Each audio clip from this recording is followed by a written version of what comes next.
I'm back.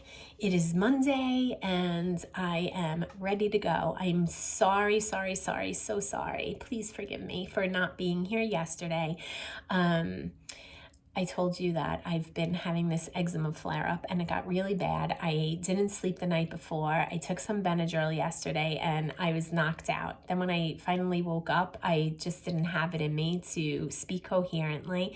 So I didn't say anything. I took the safe. I took the easy out. But I'm back and I want to talk about something that's really important today. It's important because it affects at least 70% of our population at some point in their life. And not only that, it has come up for me in the past 3 weeks, rather 3 times in the past week. And when that happens in my life, I've learned to pay attention. If I see the same number 3 times, if I hear a word 3 times, like a word that catches my attention, obviously not every word, that would be crazy. But when something happens consistently for me, it means that I should pay attention to it. I should dig a little deeper, learn about it, whatever it is. And what has been coming up for me is imposter syndrome. So the first time it came up, I was on a call with Aroma Point Mastery Group that I'm a part of. And a woman in the group was saying how, well, I guess I should tell you what Aroma Point Mastery is so you understand the story. It is using essential oils to treat pathologies, and you apply these oils in specific sequences on acupuncture points. It's really, really amazing work. And I learned this already in my Master Healer training, but as part of the mentorship that I'm doing, I get to be a part of this Aroma Point Mastery group. So one of the participants was saying how she felt like she was an imposter because she's not an acupuncturist and she's not familiar with the language. And so she felt like she wasn't as knowledgeable or wasn't understanding the material the way other people in the group were. And it was actually causing her to almost separate from the group and from the work. And as she was speaking, I wanted to interrupt her so badly because, number one, because I'm Italian from Staten Island and I'm so rude. I'm always interrupting people, but mainly because I had the same exact feeling when I did my Master Healer training. I'm not an acupuncturist. Our group was like half and half acupuncturists, half energy workers or, other practitioners, not acupuncturists. But it was really intimidating because you feel like they're speaking Chinese because they really are, right? Like these acupuncture points are in another language. So it's intimidating if you're trying to learn, you're doing double the work. You're trying to learn the points and you're trying to learn the plant spirit medicine and all of that. And it becomes like, what am I doing here? But I stuck it out because I loved the work. I knew that I was supposed to be there. And maybe I wasn't learning at the same rate as everyone else, but I was learning something and I trusted the process that eventually it would all fall into place and I would know what I was talking about. So, and that has happened. It just takes some time, probably a little bit longer than someone who is an acupuncturist and does know the points. So that woman said that she felt like an imposter. She's not an imposter. This is going to be another tool in her toolbox. She's just learning differently. And then I'm trying to think of when it came up again. I read it somewhere, and then someone recently was talking about imposter syndrome, and they were speaking on how Michelle Obama had mentioned it, that she had felt that way. You would be surprised. There are so many people, and it's not just women, it's men and women. I think the conversation has been around women more recently, because with more women becoming high level executives, this feeling of imposter syndrome comes up a lot. This is new territory for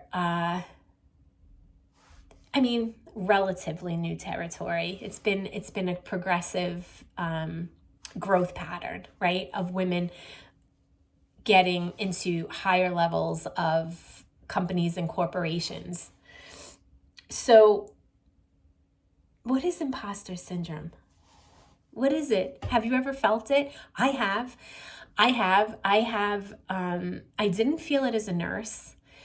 I felt very confident in my abilities as a nurse, but I did feel it when I started teaching yoga, and then when I started doing energy work, and when I became a business owner. It still creeps in for me occasionally. Even when I was doing these videos, it crept in. I'm like, oh God, someone's going to listen to this and be like, who does she think she is talking on these subjects? So imposter syndrome is basically exactly what the name says. You feel like a fraud. You're afraid that you're going to be found out, like you're doing something that you're not supposed to be doing. You're in way over your head.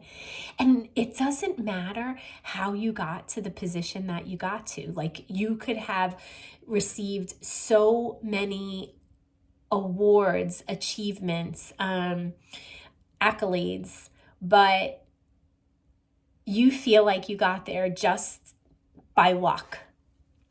So how do we move past that feeling? Because that feeling creates anxiety. That, when you're doing something wrong, when you're a little kid and you knew, like, you're stealing the cookie from the cookie jar and you're looking over your shoulder because you're like, oh shit, if I get caught, I'm going to be in trouble, right?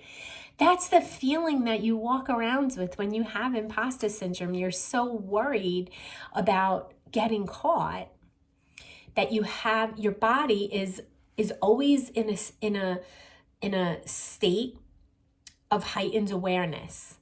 Your nervous system is dysregulated right off the bat.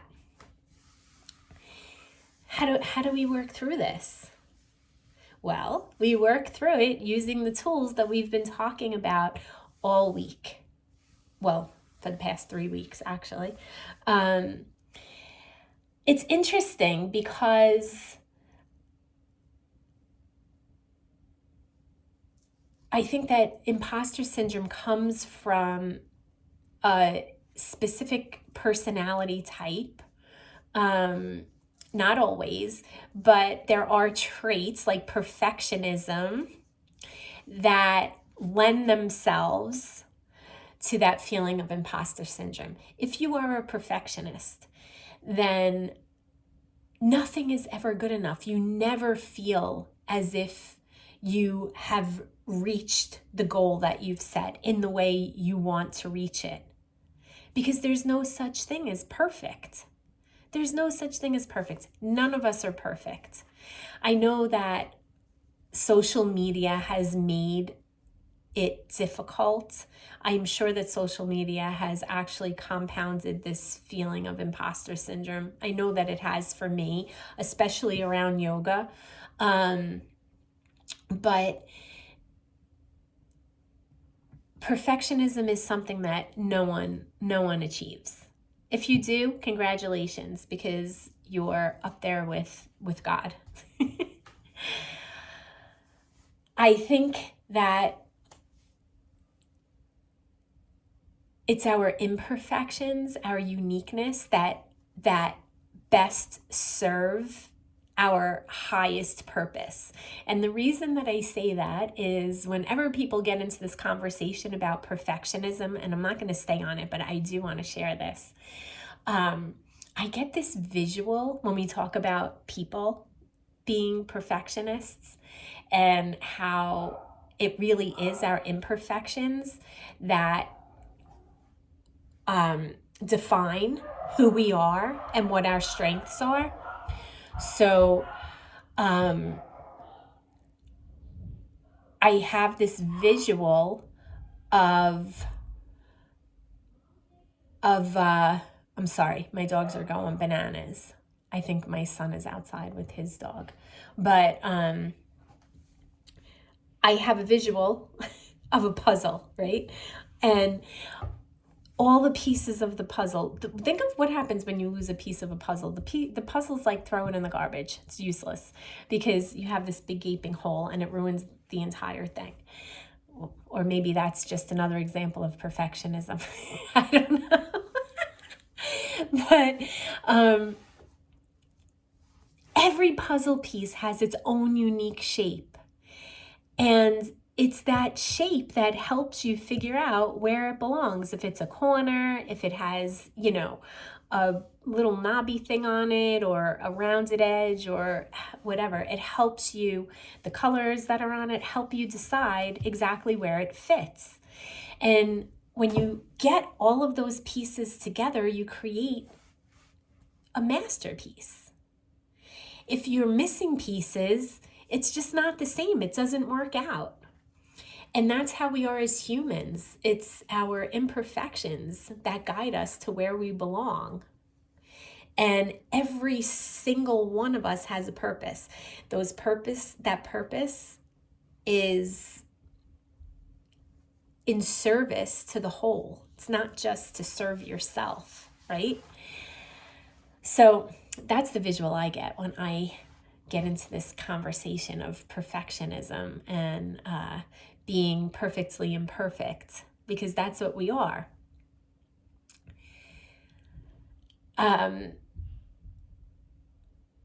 So people that lean towards perfectionism, it's actually crippling. I know for me, I have an issue with if I don't know how to do something or if I can't do something right. It was for a long time almost paralyzing. I didn't even want to try. I've since learned that, and this is going to be a talk for another day, but moving out of your comfort zone is what stimulates growth. So I'm not so stuck in that perfectionist ideology anymore.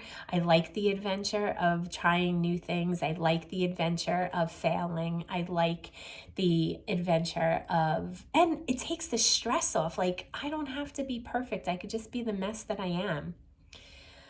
Whew.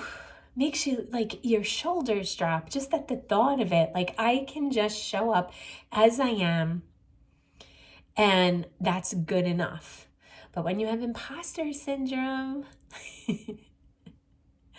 you're like, oh gosh, who I am is not good enough. So imposter syndrome carries the energetics of lack. It carries the energetics of shame. It carries the energetics of unworthiness.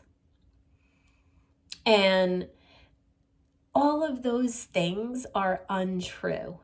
Untrue because our essence, our deepest souls are worthy and we lack nothing. We have every tool that we need to be able to carry out what we came here to do.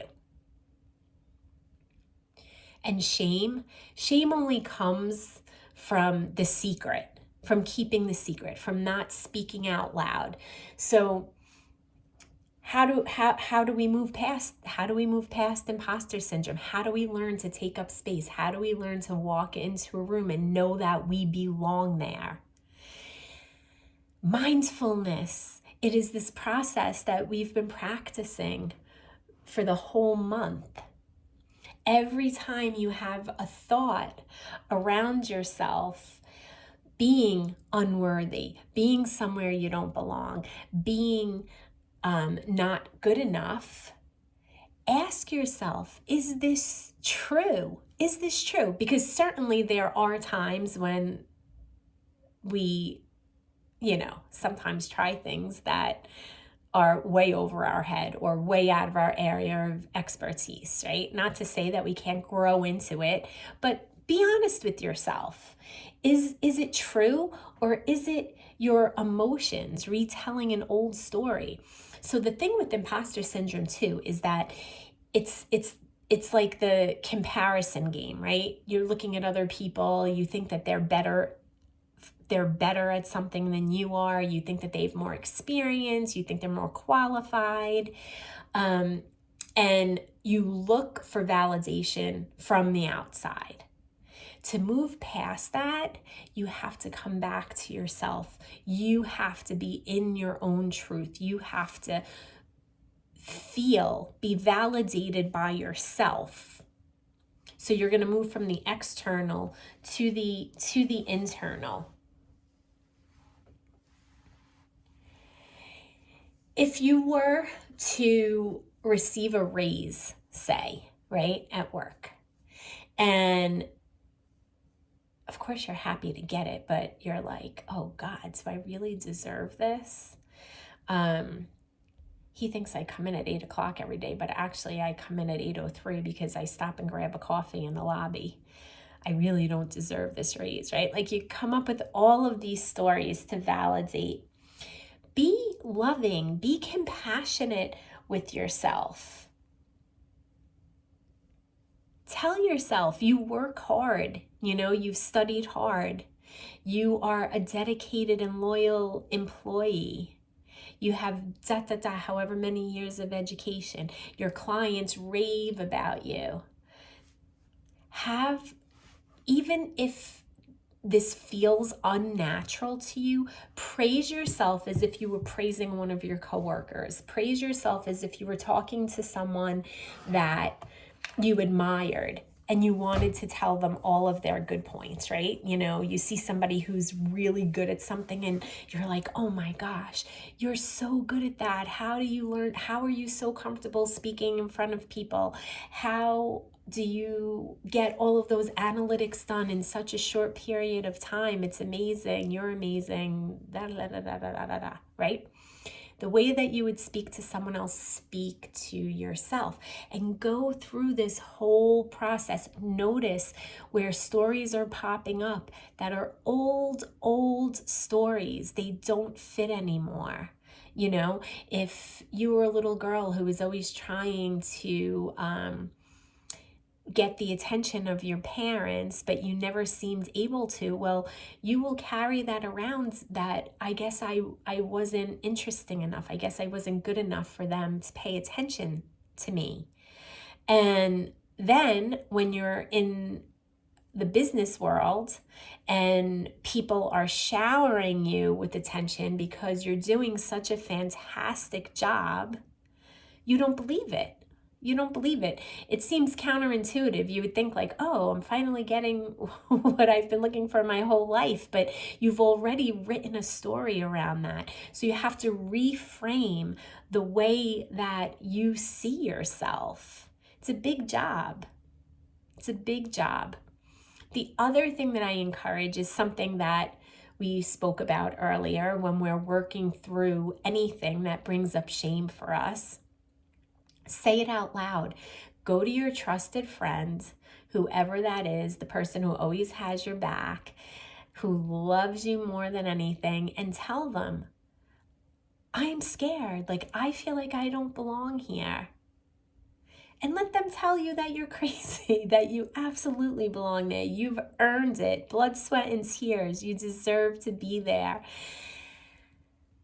You don't need their validation, but believe me, saying it out loud will take away a lot of the shame. So if you've ever had the feeling of imposter syndrome, tell me, how did you move past it?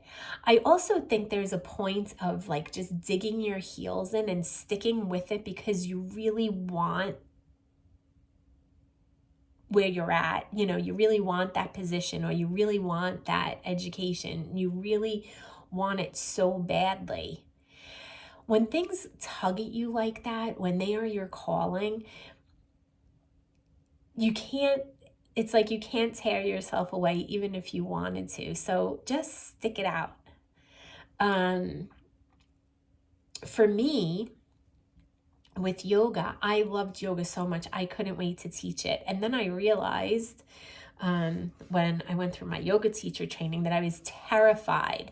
And I was like, I don't know enough about this. And I would look at all of these yogis who are all over social media. They've been teaching for however many years.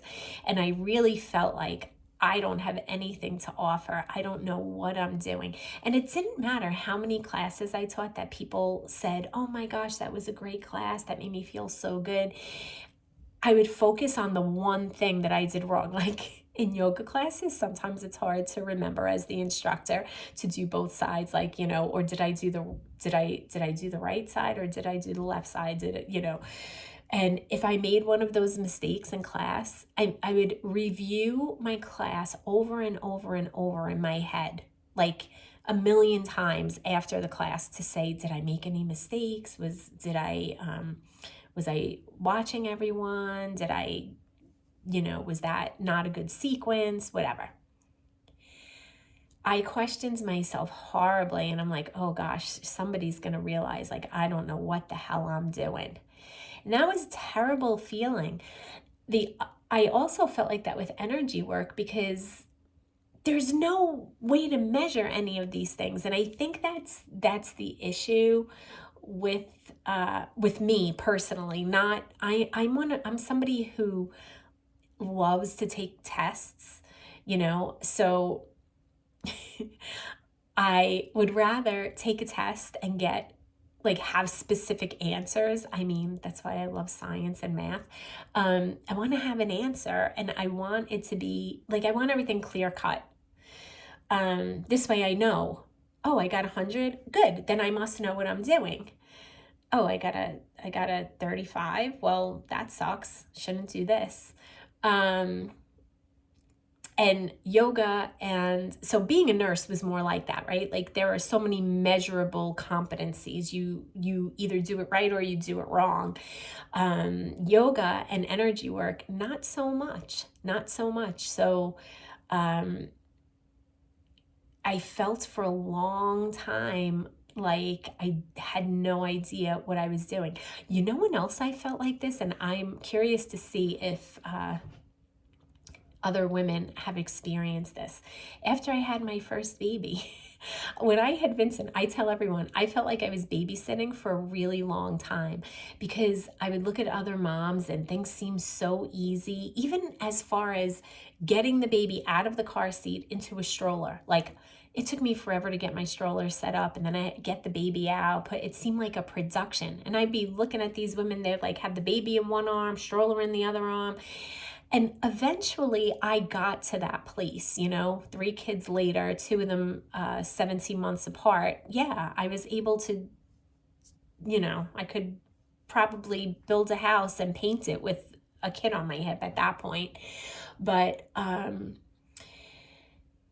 in the beginning, I felt like a fraud. Like, I have no idea what I'm doing. People are going to think I'm realize that I'm just winging it. It's a matter of just becoming comfortable in this newer version of who you are. I think that is the key. You work through this whole process like we've been doing. You tell the truth on yourself and you will know intellectually that you're exactly where you're supposed to be, no matter what that is, because this happens along the entire spectrum of life. And it could happen to college kids going into their freshman year. It can happen to the CEO of a major corporation. It happens to everyone. But you tell the truth on yourself and you're like, this is where I'm supposed to be. Even if I'm not comfortable yet, it takes time to grow into the space that you're in. I have a visual of a snail, right? The way they grow out of their shell. Well, when they go into the new shell, there's so much room. They have to. Eventually they'll fill it up, and then they'll even surpass that.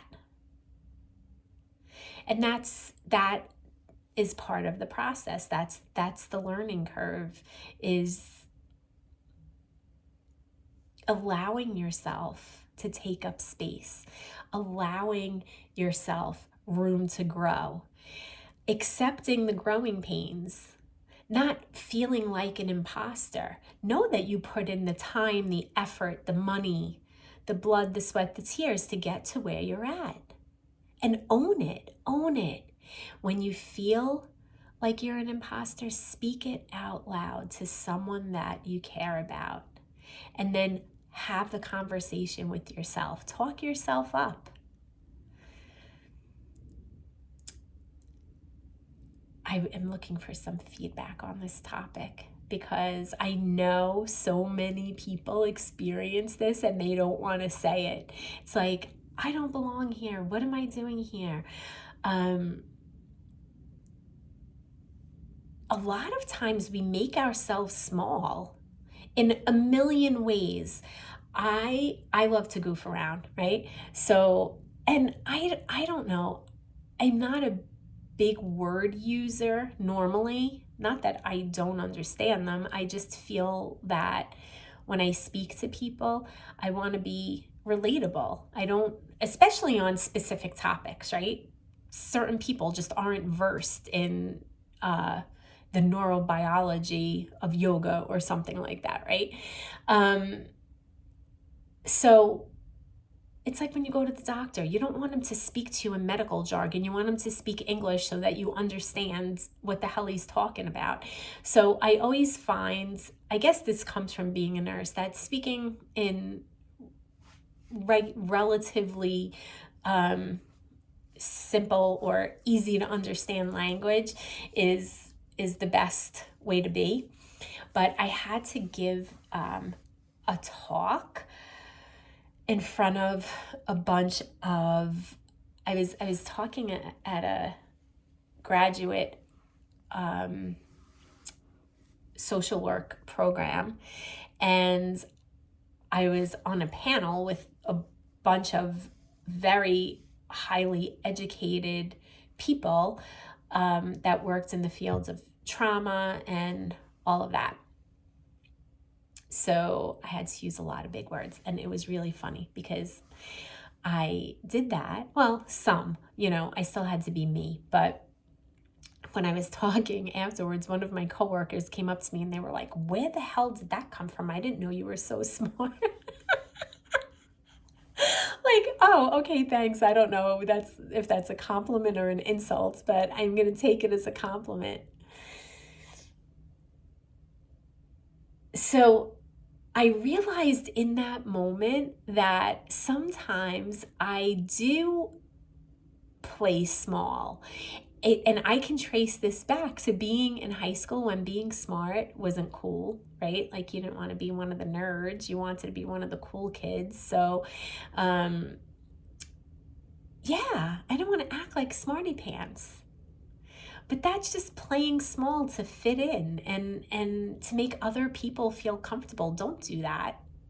I'm talking to myself. Don't do that, Denise. There's a way to incorporate it all. There's a way to integrate everything so that you feel comfortable. But there is a period of transition when we're growing, and when we remind ourselves of all these things and we accept all these things, it just makes it that much easier. So let me know if you've ever had imposter syndrome. Let me know how you work through it.